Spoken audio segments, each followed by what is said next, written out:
Oh, now, this is a story all about how local soccer media got flipped, turned upside down. And we like to take a minute, so grab a beer so cold, and we'll tell you how we became electric gold. In White House, Tennessee, born and raised on the soccer fields was where we spent most of our days. Reading Mad Magazine and riding our bikes with a known propensity for rocking the mic. Now we're a trio of guys who are getting kinda old, cheering on the boys and gold with every bit of our soul. Screaming our heads off while drinking some beers, hoping to give Cincy and Miami something to fear. Now Evan, John and Ryan are kicking the facts about Nashville SC, and they'll never come whack.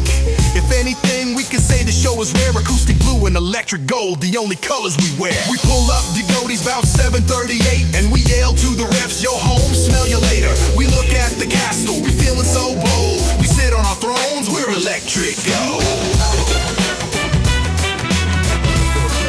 Hello everybody, this is Electric Gold and I'm Ryan. I'm here with John and Evan. And yeah, we've been taking a little bit of time off, I guess, taking our sweet ass time to record another episode for you all. Not a whole lot to say about the last game that was played a week ago against Montreal. We'll get into that, but I'm much more excited to talk about the upcoming game, and we'll get into all of that as well. But before we do any of that, how are you guys doing this evening? John, Evan, how you feeling right now? Pretty darn good. How about you?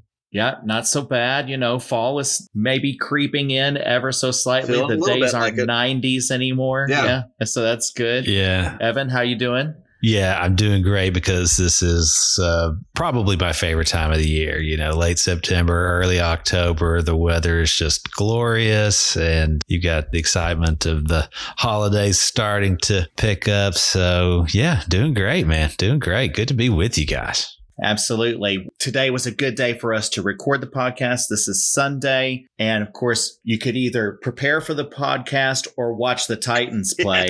And you sure don't want to do the latter Right. because that's That just was misery.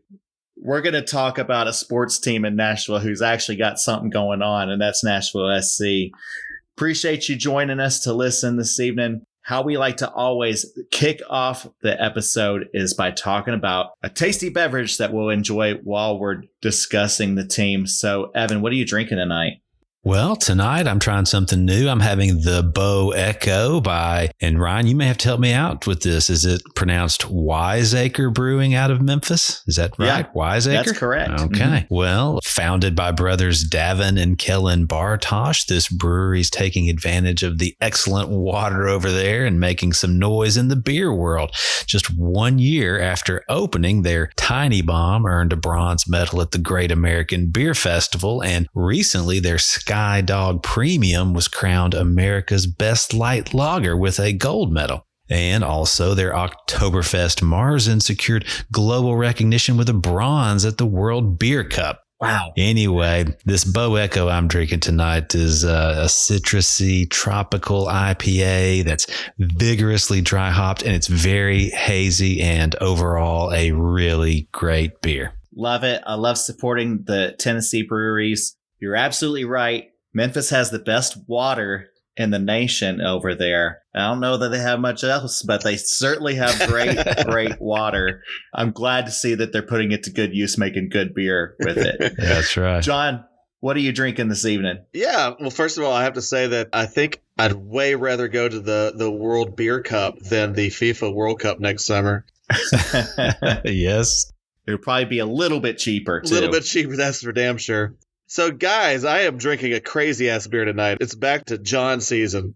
I am drinking a push-up orange sherbet sour beer from Highwire Brewing out of Asheville, North Carolina. Nice. First of all, I have to say that other than supporting Tennessee breweries, I also love to support Asheville breweries. Asheville is kind of almost like the per capita craft beer capital of the world. Like there's so many craft breweries, but they are still struggling from the effects of Hurricane Helene last year. So I love supporting Highwire. They're a good one. They had a tap room in Nashville. It's unfortunately closed down. But this one, oh my God, guys. I took one sip and I felt like I was chasing the ice cream truck because this is straight up. It's an orange push pop. You guys remember an orange push pop? How could I forget? It's got that kind of sweet vanilla, kind of marshmallow taste along with the orange. My God, guys, what else do you want? And it gets you drunk. So, I mean, it's heaven in a glass. I love it. I just came up with a great business idea. Instead of an ice cream truck, you have a beer truck that goes around and plays music or whatever, and all of the beers on the truck are based on ice creams that are in the ice cream truck. Dude. Oh, So that's throw in genius. there. You got an Astro Pop beer. You've got the Nutty Buddy. Yeah, the Nutty Buddy. Yes. One of the strawberry things, like you remember the strawberry ice cream? It's got like the funky stuff on the outside of it. You know what I'm talking about.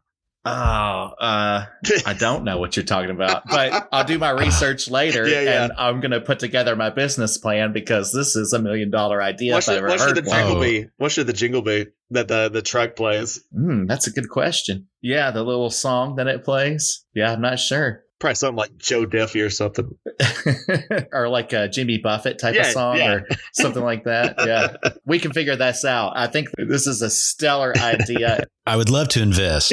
Who do I write the check out to? Right. You run it around neighborhoods, like on the weekend when guys are out mowing their lawns, on Sunday afternoons, beer trucks going by, all the dudes come running out the door with their money in their hand. Completely out of breath. A little bit overweight. I think it's a great idea. Anyway, the beer I'm drinking this evening, it needs no introduction, guys. This is Sam Adams Oktoberfest. And I don't need to tell you about this beer. This is a classic. This is the probably preeminent beer of fall in America. Mm-hmm. And it's a fest beer. It's delicious. Sam Adams, they always nail it. And this might be the best beer in their lineup. I don't say that many things from Massachusetts are good, but this one is. And so that's what I'm drinking. I'm happy to be drinking with you guys. Let's talk some soccer. Cheers to you. Cheers, boys. Cheers, boys. Okay, I'm going to do a very light week in review.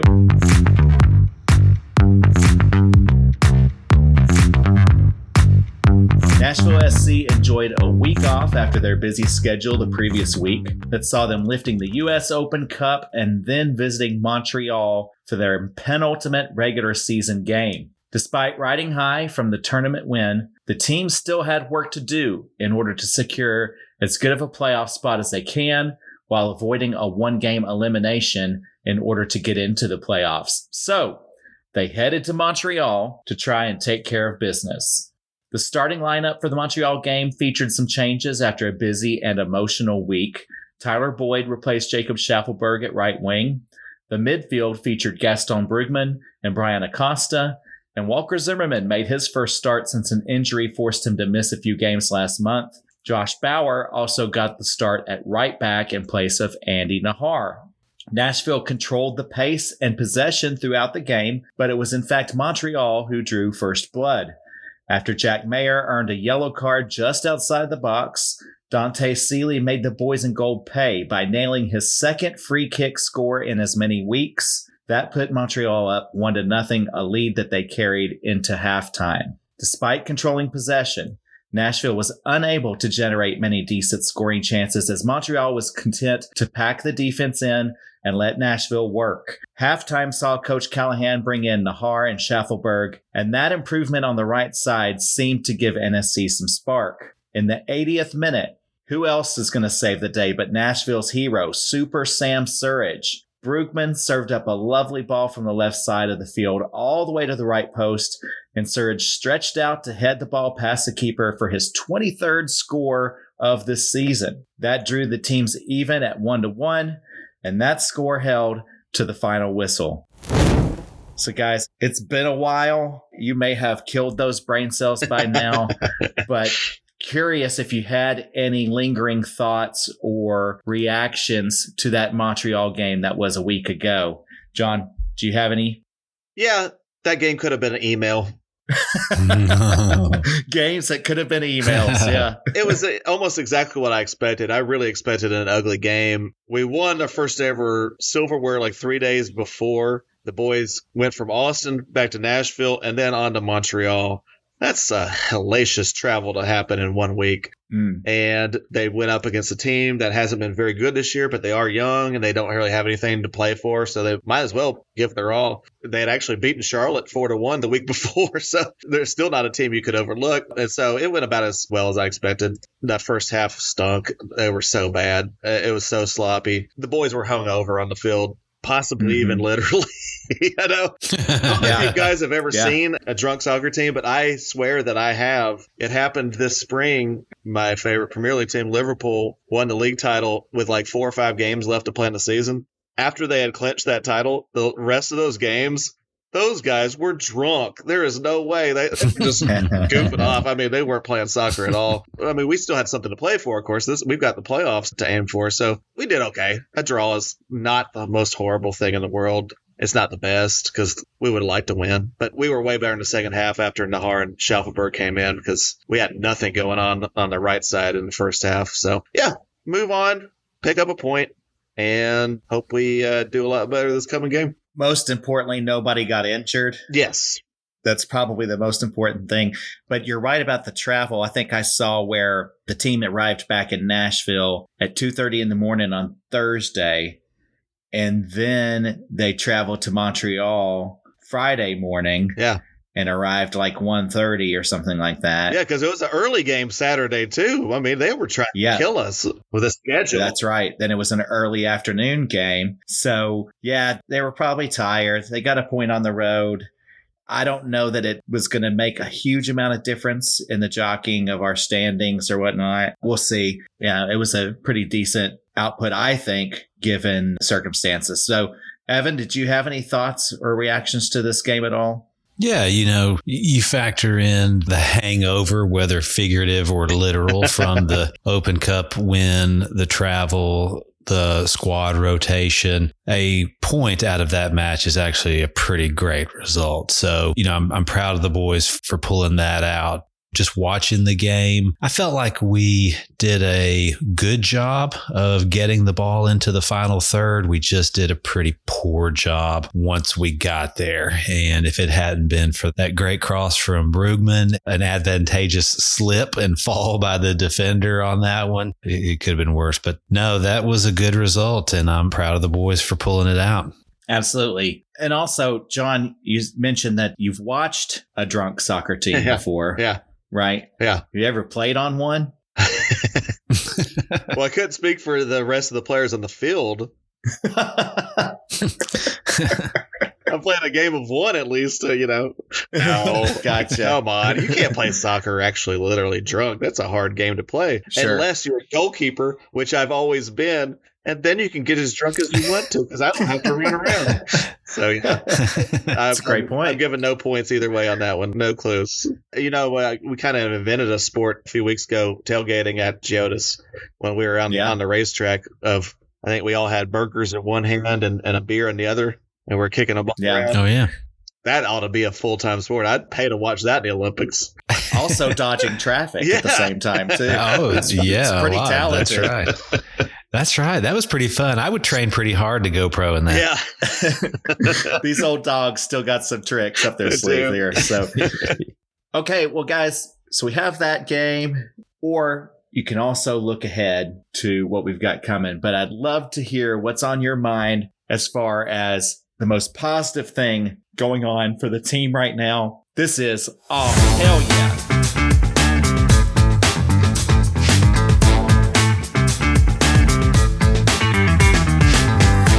Evan, we'll start with you. What's your all hell yeah this evening?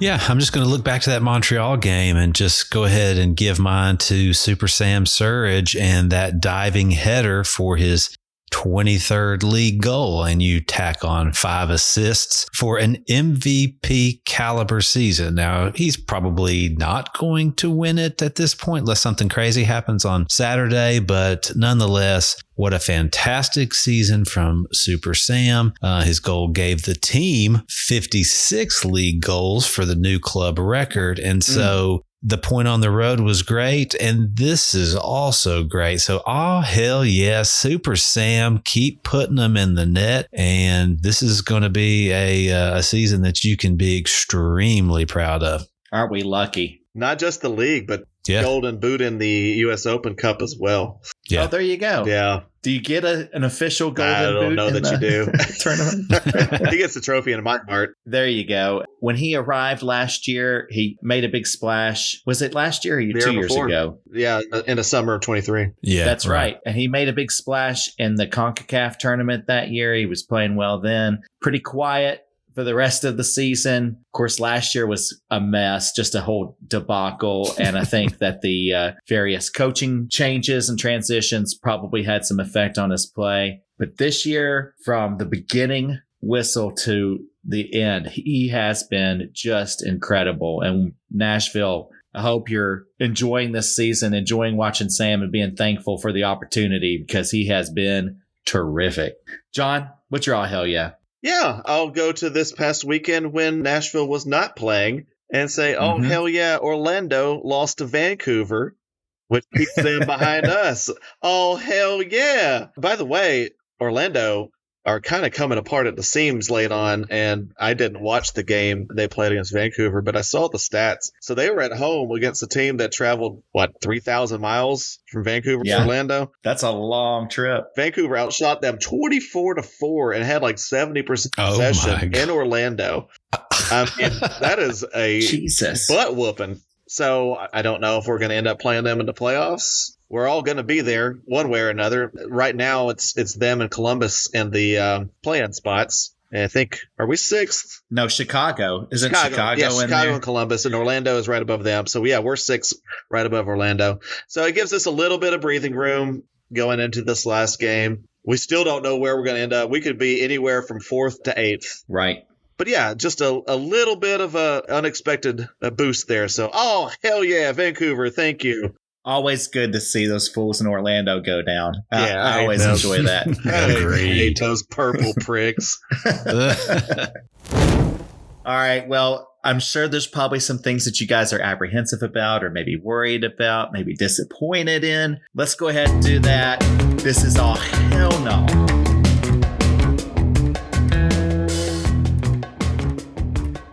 John, we'll just stick with you for this. What's your all hell no that you got on your mind tonight?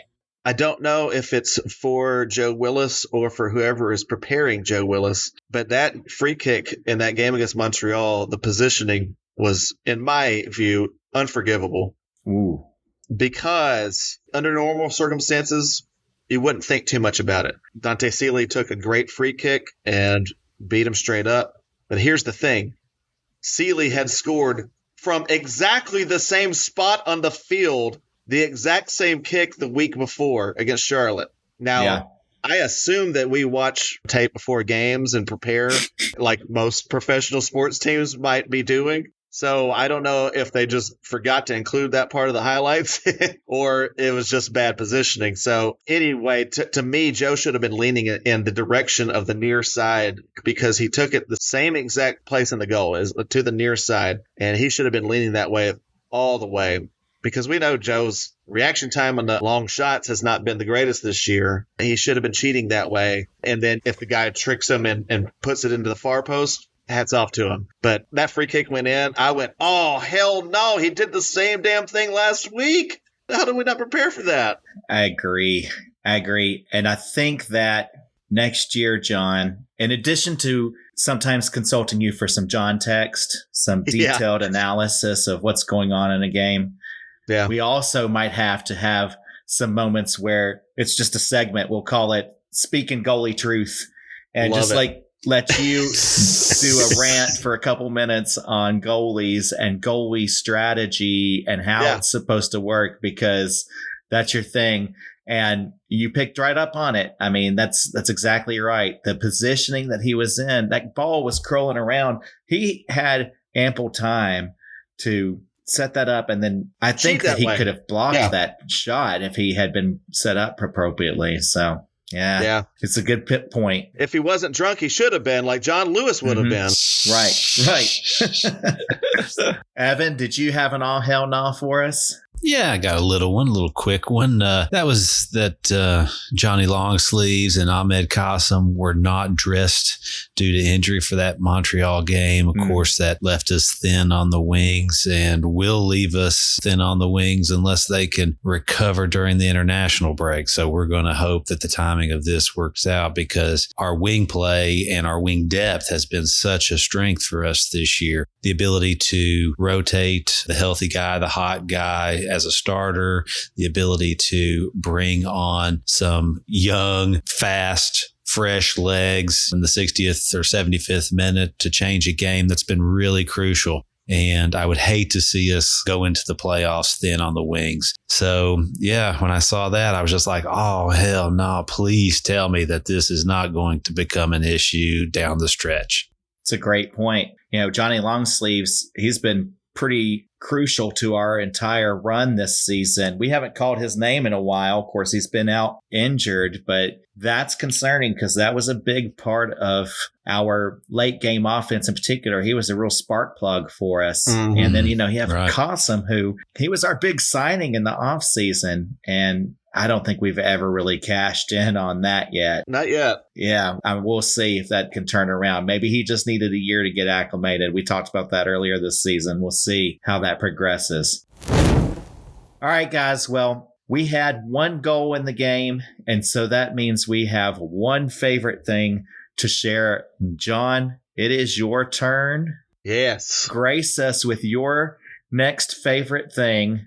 I'm running out of favorite things. I got to be honest, guys. I didn't expect us to score so many goals. I know, right?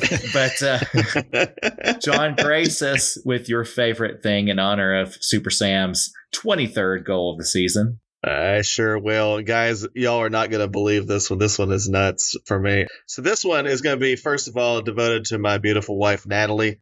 Today is actually our 12th anniversary. Oh, congratulations, bud. Thank you. And in case you're wondering, you fat sack of shit, why are you doing a podcast instead of, celebrating your anniversary? It's because you've been married 12 years. That our youngest came down with strep throat this weekend, so it kind of derailed our plans a little bit. We'll celebrate at some point later. Anyway, this is one of her favorite things of all time, and over the course of our marriage, it has become one of my favorite things. So you guys grew up with me, and you guys would absolutely know that I am never one that has been considered a Disney fan. That's correct. Growing up, I didn't really watch much Disney stuff. I loved Bugs Bunny. I loved Warner Brothers cartoons. I didn't care about Disney cartoons. DuckTales was great, but the movies of the 90s, like Little Mermaid, The Lion King, Aladdin, I'd watch them. They were okay, but I was a teenager at the time. It didn't make a huge impact on my life. But there was a movie that Disney released in 1995 that I didn't even know existed at the time, that over the course of time has become not only one of my favorite things, but the favorite thing of a whole host of people around America. And of course, I am talking about a Goofy movie. No, that is not what I thought you were going to say. You didn't think I was going there, did you? No. Have you guys seen a Goofy movie? No. Oh, Evan?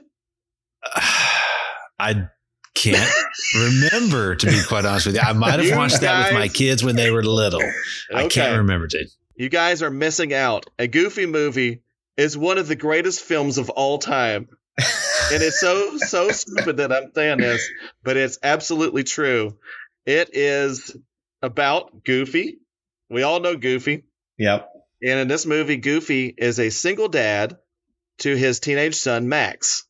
And it never explains why he's a single dad, what happened to Max's mom. Disney does not do such things. They don't explain any of that. Anyway, Goofy is with Max. Max is in that awkward teenage phase where he's starting to rebel against Goofy, and he's starting to develop his own personality. And Goofy is just trying to relate to his teenage son. And my God, this movie ends up being one of the greatest commentary on father-son relationships that has ever been put on film to me. Wow. It is emotionally powerful in a way that you absolutely cannot expect a movie featuring Goofy to be. There's a Nashville connection with the movie. Bill Farmer plays Goofy, but the Nashville connection, Max is voiced by Jason Marsden, who currently lives here in Nashville. Pauly Shore is in the movie too. Just throwing that out there. The plot of the film is that Max, he's kind of getting in trouble a little bit in school, just a little bit. And Goofy plans a fishing trip. He wants just a trip to relate to his son. And over the course of the trip, lots of crazy, wacky goofiness ensues. But over the course of time, Max realizes that his favorite musical artist, an artist named Powerline, who is voiced by R&B superstar Tevin Campbell, Powerline is playing a concert in Los Angeles. And so he thinks he can trick Goofy into driving to Los Angeles to go to a Powerline concert. Goofy actually sees through this, but still goes along with it because he's trying to give Max a chance to prove him wrong, to connect with him. Anyway, over the course of the movie, they get tight. There's so many great things that happen. Oh my God. So many tears that I end up crying every time I watch the Goofy movie. Wow. If you say the words alphabet soup to any Goofy movie fan, you may have tears on the spot because, there's just different stuff about it. At one point, Max says, "Dad, I've got my own life now." And Goofy says, "I know, I'm just wanting to be a part of it." Oh my God. Heartbreaking. Yeah. Where did they You come up got with me. this stuff? So the thing about the movie is that it was a total flop at the time. Complete flop in 1995, especially considering all the hits that Disney was making in the 90s. But over the course of time, it's gotten this big cult following. A few years ago, I got to see how big the cult following was. Belcourt actually showed the movie and had Bill Farmer and Jason Marsden, the voices of Goofy and Max, in attendance. So we got to see it with our kids, and the place was packed. I mean, out the door.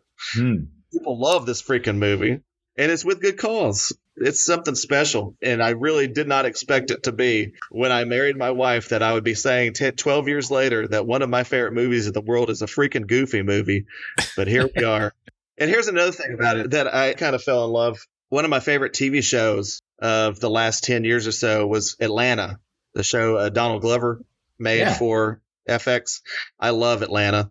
And Atlanta's last season, they actually had an episode called The Goof Who Sat by the Door. And this episode is like a mockumentary about the making of a Goofy movie. Like it totally makes up all these details that are not actually true. But what I didn't know before that Atlanta episode was that a Goofy movie is a huge, huge hit in the Black community of America. It's actually a running joke in the Black community that it's Disney's first Black film. Oh my God. If you go on YouTube, you'll find tons of essays explaining. There's even one guy who said it's the first Disney movie starring a Black character, unless you count the racist ones. Oh gosh. So it's something about the way that it spoke to Black 90s kids and the way they related to each other and to their parents. The TikTokers comment all the time on how the film is Black coded. There's even academic articles that explore how a widely established Black reading of the film, such as this, came about. It's so bizarre. I guess they see Max is kind of dressed. He's gets in trouble for wearing a hoodie and jeans in school and liking R&B music. And so a lot of people related to that. A lot of people relate to the music. I mean, Tevin Campbell made two incredible songs in the movie. But anyway, the episode of Atlanta ends with the line, "That was the blackest movie of all time." Unbelievable. Unbelievable. Wow. So, yes, just in short, you got to go see a Goofy movie if you haven't seen it. If they show it at the Belcourt again, especially if you have kids, go take it. I'm telling you, you're going to cry and you're going to think, how did this happen? Don't say I didn't warn you. It's crazy movie. That's awesome. I got a question. What is with Disney always eliminating the parents, particularly the mother, in all of their animated films? There is some sort of weird thing going on. And I know that there is this story about how Walt Disney, when he became successful, he bought a home for his parents. Yeah. his mother died unexpectedly from carbon monoxide poisoning in that home. Oh, and God. Tragically, yeah. And I I didn't know wonder that. if that affected his whole thinking. Possibly. And that happened, I think, before Snow White, before their first animated feature. So, of course, Snow White didn't have a mother. She had an evil stepmother. Yeah. Pinocchio had no mother figure. He just had Geppetto. Yeah. Dumbo's mother is locked away for the entire movie. Bambi's mother is shot and killed by a hunter. Talk about tears. Cinderella's biological mother is dead and replaced by a cruel stepmother. Peter Pan, of course, he's completely parentless. You know? Yeah. Sleeping Beauty, her parents exist, but she's raised without them. The mother is sidelined completely in the movie. And then you have like the Jungle Book, that Mowgli's a complete orphan. In The Rescuers, Penny is an orphan. In The Fox and the Hound, Todd's mother is shot and killed at the beginning of the movie. Dear God. In The Black Cauldron, Taran is an orphan. It just goes on and on. The Little Mermaid. I did not realize all this. Yeah. In Little Mermaid, Ariel's mother is dead. In Beauty and the Beast, Belle's mother is never mentioned in the movie whatsoever. Jeez. Aladdin's mother is dead, and also Jasmine doesn't have a mother, and she just has a father. In The Lion King, the mother is alive, but she's a minor character. The story focuses on the father's death. Pocahontas, her mother is dead. In The Hunchback of Notre Dame, Quasimodo's mother is killed in the opening scene. It goes on. And in a Goofy movie, there's no mother either. There's no mother there. Because she ran out with what's that dog Pluto. from the early Pluto. No, not Pluto. Pluto's the dog. But what's the other Disney, like, he was sort of like a bad guy in the early Disney characters. Oh man. I don't know his name. I know who you're talking about. It's Pete. Yeah, that's right. So anyway, I don't know how you knew that, by the way. I mean, I think we could do an entire podcast episode just about this. We're learning all kinds of things about each other tonight. I mean, in Finding Nemo, the mother is killed. In Lilo and Stitch, Lilo's parents are dead. I just want to say to Disney animators then, Walt Disney is dead. Y'all can make movies where mothers happen. Well, in recent movies, they have seemed to turn this around. So Moana, finally, Brave, about time. We have a little bit more of a motherly figure present. But man, for 80 years, they went hard on the whole orphan thing. So anyway. We could do some hot takes on Disney's perception of parents, but I think it's better if we maybe stick to soccer. It's time for some Nashville hot chicken takes. My hot chicken take is that these owners got skills to shake, entertain the crowd and get on the field. 'Cause why the fuck not? John, we'll let you start this evening. My hot chicken take is that a Goofy movie is a play. No, I'm totally playing it. No, my hot take is that Lionel Messi is going to win MVP this year. It's not that very hot. It sucks, but if you look at the stats, that dude is having the greatest season in MLS history this year. He's got 27 goals and 18 assists in 28 games, I think now. 27, 28. Right. How are we supposed to compete with that? I mean, Sam Surridge is having the season of his life. So is Andreas Dreyer. I mean, all kinds of guys, but nobody's taking that thing away from Miami. But here's my true hot chicken take. He's still not the most impactful player in MLS to me. That's been Sam Surridge. Sam Surridge. If you say the word valuable, to me, Sam Surridge is most valuable. He has led this team in every conceivable way.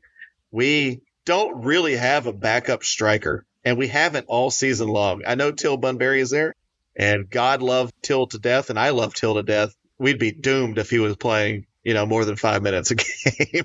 Even the 5 minutes a game is too much sometimes.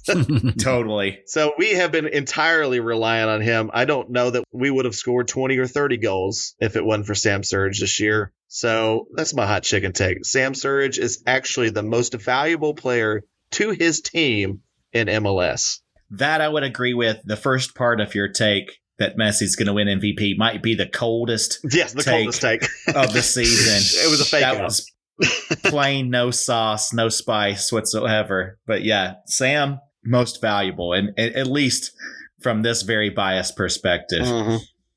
Evan, I know you can do better than that. What's your hot take for tonight? Yeah. I'm going to sprinkle some red hot pepper flakes on that. I'm going to douse it pretty good with some hot sauce and go ahead and say I would rather have Sam Surridge on my team than Lionel Messi. Hey, Now I'm you're down talking. with that. Yes. Okay, you phrased it way better than I did. And here's why. And look, I have no problem acknowledging that Messi is the greatest soccer player of all time. I think it's great that he is in our league, but I would rather have Sam Surridge, Hani Mukhtar, Walker Zimmerman, Taylor Washington, because these are our guys. And they're guys that have fought for everything they've got. They are oftentimes underdogs. And if we were to win a championship with these guys, all credit would be to them for rising to the challenge. There would be no question about buying a trophy or getting special treatment from the league or anything like that. I would much rather win soccer matches and win trophies with our guys than I would with Leo Messi. I could not love that more. I agree. You are so right on this. I mean, this is a fantastic take.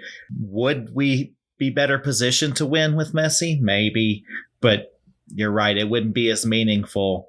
This is just but a footnote for Messi. This is not that valuable or important to him versus his entire career and what he's done and what he's accomplished. But for Sam Surridge and for Hani Mukhtar and for all these guys that we have on the team right now, this was a big deal. This is everything. Yeah. Winning that Open Cup was a big deal to them. Man, for Messi, it's just another thing for the trophy case, and he probably wouldn't even remember that trophy when he got 10 years down the road. So I couldn't love this more. Well done, Evan. Thank you. Yeah. Well done. Great hot take. Hell yeah. That was awesome. Okay, well, let's go ahead and look ahead to what we've got coming our way next weekend. This is the weekend preview.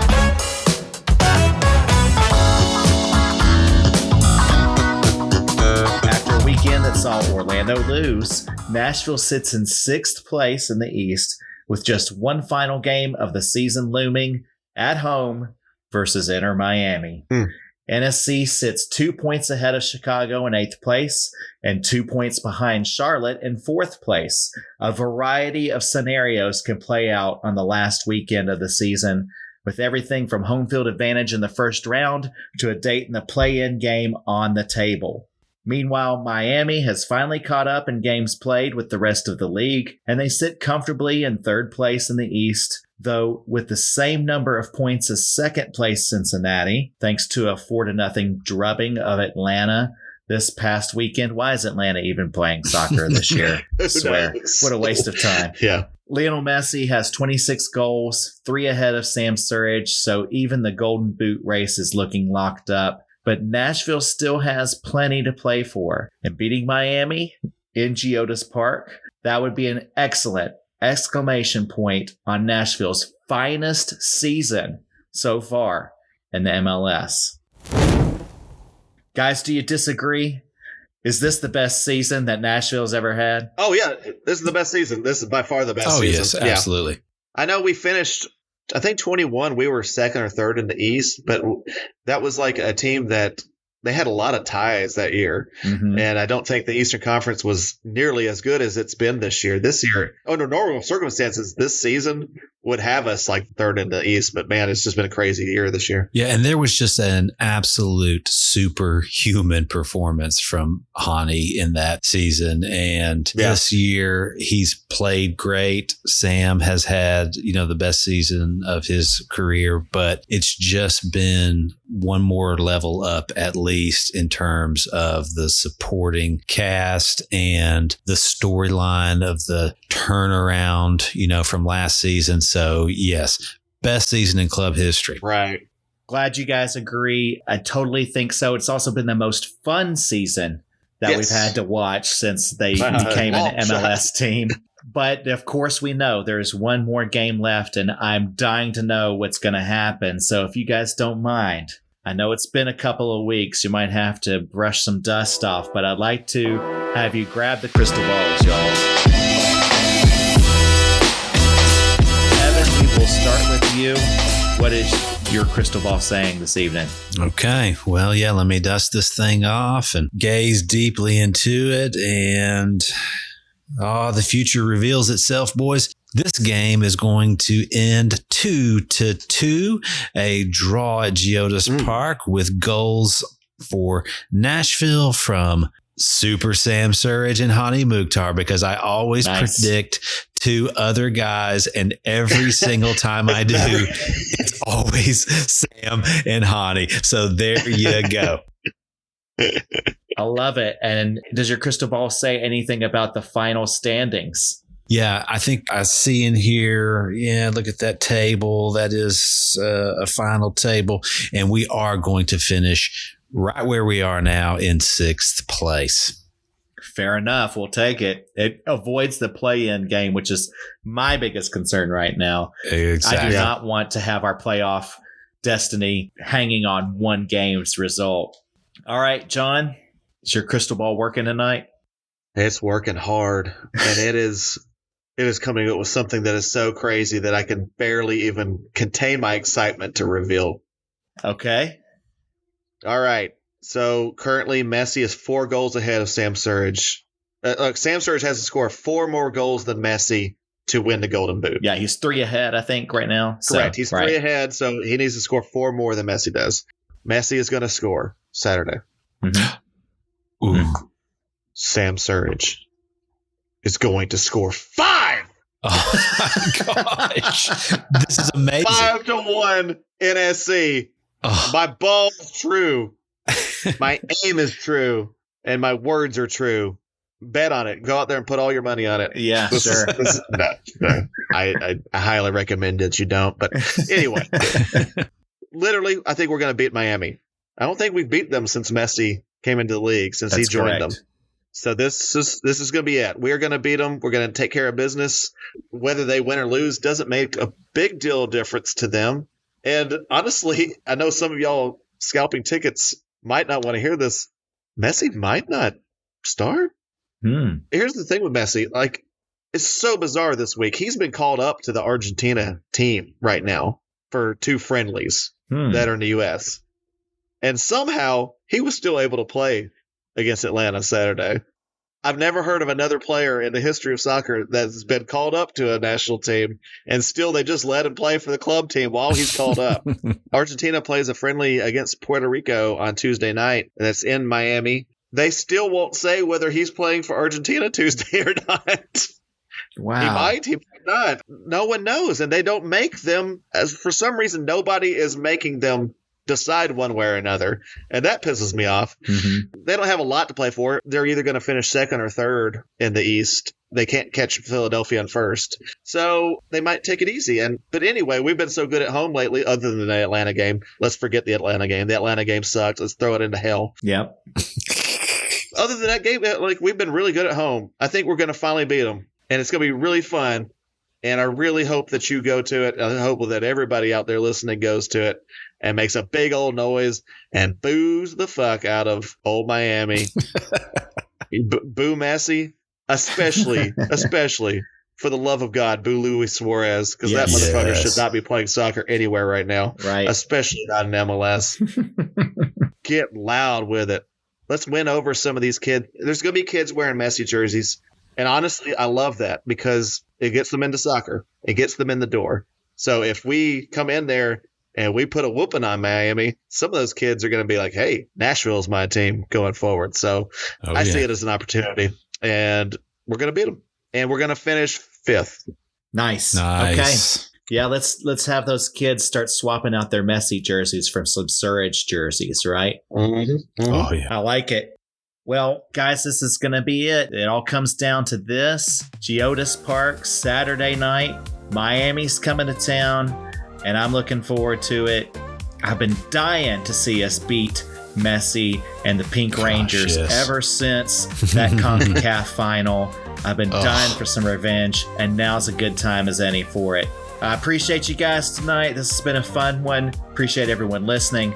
And of course, we're going to want some listener feedback big time because we've got the playoffs coming up, and we need to dig into the mailbag and share some listener feedback and questions. That's what we should do. We want listener questions about the playoffs that we will answer in our playoff preview. So how can people send us their questions? We are Electric Gold NSC on Instagram, Facebook, and X, formerly Twitter. Yes, please, for the love of God, send us all of your questions you have for the playoffs. We would love to dig into them. These next few weeks are going to be so fun. I swear to you guys, it's going to be awesome, assuming we're not stuck in that play-in game. Yeah. We'll have a best of 3 to start with.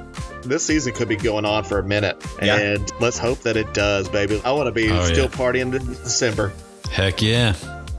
There's a possibility that our first round opponent might be Cincinnati. Yeah. Our biggest rival might be Miami. These buttholes right here, Miami. Yeah, might be. Playing them. Anything's possible. Yeah. It's going to be a good one. Reach out. Send us your questions. We'll be answering them when we get to our playoff preview. In the meantime, folks, this is it. If you've not been cheering them on this far, now it's time to get loud. So keep on cheering these boys on. Keep on going to the games. Keep on tuning in. Keep on listening to us. And keep on saying it. Come on, you boys and gold. Come on, you boys and gold. Come on, you boys and gold. Under cities, neon lights, talking dreams on Friday nights. Electric vibes and stories told. Come on, you boys and gold. Waves of laughter in the air. Podcast pals without a care. Sharing glorious thoughts out loud. Come on, you boys and gold. Waves of laughter in the air. Podcast pals without a care. Sharing glorious thoughts out loud. Come on, you boys and gold. Electric. Hang on a minute. Wait just a cotton picking minute. Miami, finally coming to Nashville. The Pink Raiders. Folks from the land of spray tans, fake tans, and one very tired Argentine who's carrying an entire city on his shoulders. We're going to turn the heat up higher than your rent in Brickell, and we're going to roast you and the 305 until it smells like bad cologne and broken promises. Miami is not a city. It's a music video with a whole bunch of traffic. Every local thinks they're famous, and every tourist thinks they're in danger. Both are right. The economy is basically 40% real estate scams, 40% influencer brunches, and 20% somehow still cocaine. And before Messi showed up, Inter Miami's fan base could fit in a minivan. Half of them were just there for the free pink shirts. Messi isn't just your star. He's your entire infrastructure, your marketing department, and your moral compass. Without him, you're just a sad pink PowerPoint presentation pretending to be a football club. You call yourself Inter Miami, but without Messi, you're intra-average. Your stadium looks like a Costco parking lot that someone filled with folding chairs and delusion. Your fans, they showed up in Argentina jerseys for your first home match, and that's still your biggest attendance ever. Half your season ticket holders think that MLS stands for Messi's League Show. Your chants sound like someone put Google Translate on Despacito and hit repeat. Messi didn't join Miami. Miami joined Messi. You're not a club. You're a retirement villa for legends and lost European talent. You act like you developed him, but let's be real. You're just babysitting him in between endorsements. The only trophy that Miami's ever lifted without Messi is a liquor bottle on Ocean Drive. And the day that Messi retires, your attendance is going to drop faster than your literacy rates. Your entire nightlife is people just pretending to be rich until the credit card declines. You're so fake that even your humidity feels artificial. Every conversation in Miami starts with, what do you drive? And ends with, can you tag me? You call it culture, but it's just imported chaos with bottle service. You built a city on cocaine, glitter, and denial. And somehow, Messi makes it look classy for maybe 6 months or so. Well, while Miami is faking it with the palm trees and the plastic smiles, Nashville's out here making real music, making real moves, and getting meaningful wins. Miami's got beaches, but Nashville's got real backbone. You bring the flash, Nashville brings the fight. And when they meet, it's not just going to be a game. It's going to be a public service announcement reminding Florida who runs the MLS now. So Miami, get ready, because we've got something real special for you when you come to Geodis this weekend. It goes just like this. There's a storm in the south, and it's cold and bright. Honey on the break, yeah, he's taking flight. Miami pink fades under Tennessee skies. You can see the fear in those famous eyes. Messi's magic night tonight. We got rhythm and a golden light. Surridge dancing through your line. Shake that neck, it's party time. Turn up the heat, feel that beat. From Broadway Street to Ocean Drive to feet. Clap your hands, raise them high. The gold and blue are reaching the sky. Messi's demise, oh can't you see? Nashville burning with victory. Move your body, wave that flag. Miami's dream, just hit the snag. Messi's demise, oh dance tonight. Golden hearts in the neon light. Shake your hips, let the trumpets play. Nashville, let's see, gonna win today.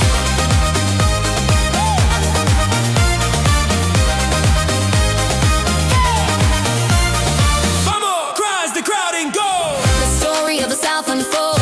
Into pink starts looking pale. When honey strikes, you know the tale. By Messi, who not today? Who's the king? Nashville's way. The beat goes boom, the fans go wild. Miami falls, oh mercy child. This rhythm's golden, feel that fire. Tennessee beats can't expire. Miami melts under that sun. League dreams end now.